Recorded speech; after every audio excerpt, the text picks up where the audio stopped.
Assalamualaikum warahmatullahi wabarakatuh.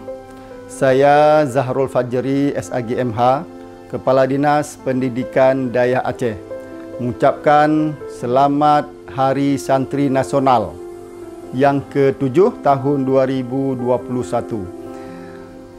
Kami atas nama pemerintah Aceh menyampaikan apresiasi kepada para abu, para ulama pimpinan Dayak beserta seluruh santri yang ada, bahawa kita semua hari ini berbangga dan bersenang hati karena kita mendapatkan porsi di Hari Santri yang berbahagia ini.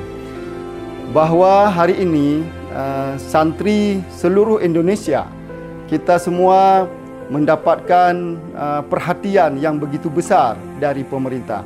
Oleh karena itu, di suasana pandemi COVID-19 ini, maka kita wajib di samping berikhtiar dengan berbagai upaya, dengan berbagai daya, namun juga kita bertawakal, berdoa kepada Allah.